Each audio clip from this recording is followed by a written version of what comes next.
جنتی خاتون سے شادی کی ام ایمن سے، تو وہاں پر زید بن حارثہ نے شادی کی. پھر وہاں ہمارے کائنات نے ان کو بیٹا عطا کیا جس کا نام اسامہ بن زید تھا. اسامہ بن زید جس کا آپ نے پڑھا ہوگا کہ اس لشکر اسامہ جو جوانی کے عالم میں تھا، 18 سال کا تھا، رسول نے جب یہودیوں کے خلاف جنگ کے لیے بھیجا تو ان میں سے جو بات تھوڑے سے کیوں کہ ترکے تھے وہ کہنے لگے کہ ہم ان جوان کے زیر سایہ رہ کر اپنا سالار بن کے جائیں گے.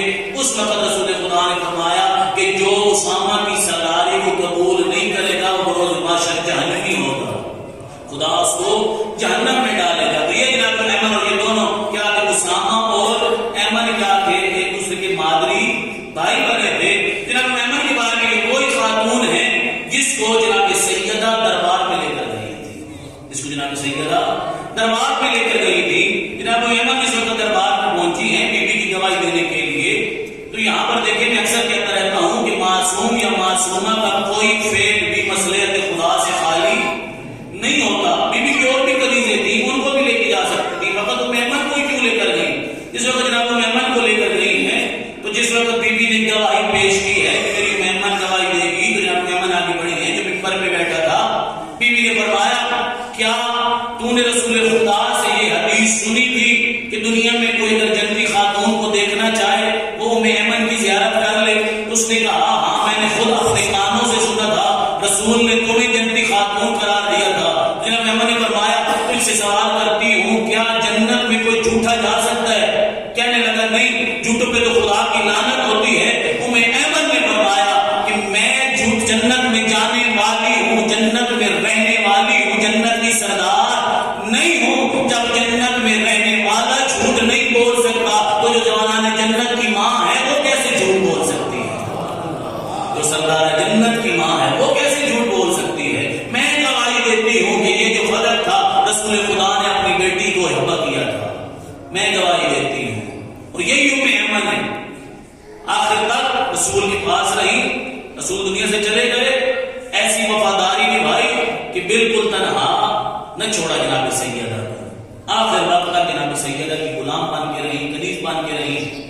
بعد از شہادت حضرت زہرا اب مدینہ میں نہ رہی، مدینہ کو چھوڑ دیا، مکہ کی طرف آئی. مکہ کی طرف آئی، رستے میں صحرا میں پہنچی، زادرہ بالکل ختم ہو گیا، پانی بھی ختم ہو گیا، گرمی شدید تھی. آپ جانتے ہیں کہ مکہ کی گرمی تو بہت زیادہ ہوتی، گرمی شدید تھی، پانی پینے کے لیے نہیں ہے، کچھ بھی نہیں ہے. اتنی حالت ہو چکی تھی کہ آپ ام ایمن اس دنیا سے چلی جائیں گی، تنہا ہے، کوئی بھی ساتھ نہیں ہے، قطرہ پانی پینے کا بھی نہیں ہے، صحرا ہے، خدا صحرا ہے. خدا کی طرف، آسمان کی طرف دیکھا، خدا کی طرف، خدا کی بارگاہ میں ہاتھ بڑھائے، ہاتھ بڑھا کے بلند کر کے ایک دعا کی ہے، اللہم انا خادمۃ فاطمۃ الزہرا. میرے اللہ میں زہرا کی کنیز ہوں، میرے اللہ میں سیدہ کی کنیز ہوں، اور تو کیا چاہتا ہے کہ تیری کنیز کی کنیز جو ہے صحرا میں پیاسی مر جائے؟ کیا تو چاہتا ہے؟ حبداروں کو بتا رہا ہوں کہ کتنی محبدار ہے، محبت رکھتے ہو کتنا مقام ہے. ابھی جناب ام ایمن کی یہ دعا مکمل نہ ہوئی تھی، آسمان سے جام اترا جو جناب ام ایمن کے ہاتھوں پہ آیا. جناب ام ایمن نے اس پانی کو پیا، پیاس اپنی بجھائی، اور ایسی پیاس بجھائی کہ اس واقعے کے بعد 7 سال زندہ رہی. کتنا؟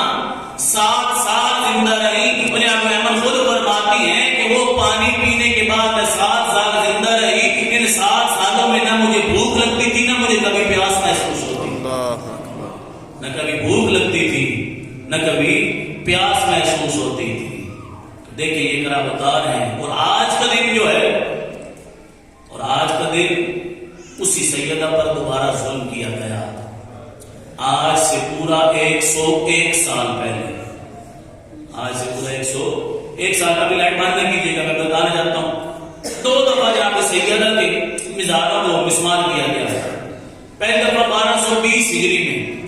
اب میں نہیں کہتا کہ کون کرنے والے تھے، بس یہی کہنا چاہتا ہوں جو اب حاکم بیٹھے ہیں انہی کے آباء و اجداد تھے، جو آج حجاز پہ قابل ہیں انہی کے آباء و اجداد تھے. انہوں نے کیا کیا؟ انہوں نے کہا کہ دین میں، اسلام میں یہ ضروری نہیں ہے، قبریں بنانا نہیں ہے، کوئی مینار نہیں ہے، کوئی کچھ نہیں ہے. انہوں نے بہت بڑا لشکر آمادہ کیا. پہلے سب سے پہلے مکہ پہ حملہ کیا. مکہ پہ حملہ کر کے ہر چیز کو جو کچھ تھا، جو کچھ نشانات تھے، جو کچھ باقیات تھے اہل بیت رسول کے، سب کو مسمار کر دیا. گھر جناب زہرا کا تباہ کر دیا گیا، بیت الاحزان کو تباہ کر دیا گیا، جناب حسن کا خود گھر تھا اس کو تباہ کر دیا گیا، جناب خدیجہ کا تھا اس کو تباہ مسمار کر دیا گیا. ان کو تباہ کرنے کے بعد پھر یہ لشکر چلا مدینہ کی طرف. انہوں نے مدینہ میں آ کر بالکل ایسے کیا، ساری جنت البقیع کی جتنی قبور تھے ان پہ کیا کیے، بلڈوزر چلا دیا، ان کو مسمار کر دیا.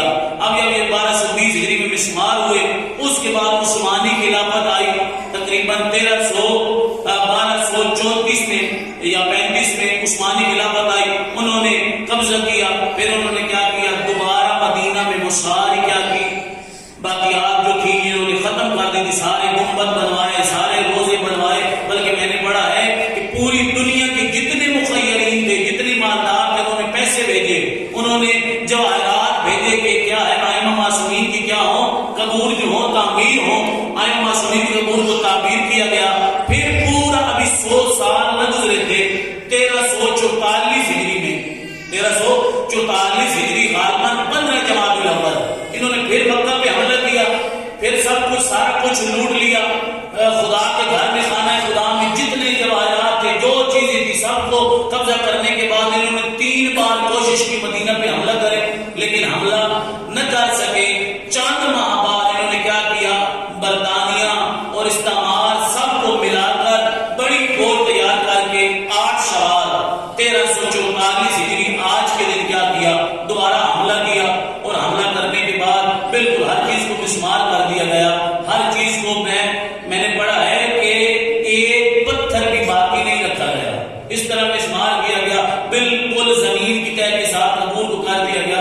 جو چیز پھر رسول خدا کی بھی زری وہ گرانا چاہتے تھے، رسول خدا کے حرم میں پہنچے، خادمین سے چابیاں لی، جتنے جواہرات تھے، جتنے نظرات تھے، سب لوٹ لیے. اب وہ رسول کی قبر کو بھی مسمار کرنا چاہتے تھے. لیکن پھر کچھ ملکوں نے، بالخصوص یہاں پر ایران کا لکھا گیا ہے کہ ایران اس وقت اٹھا جب ایران نے صدا بلند کی.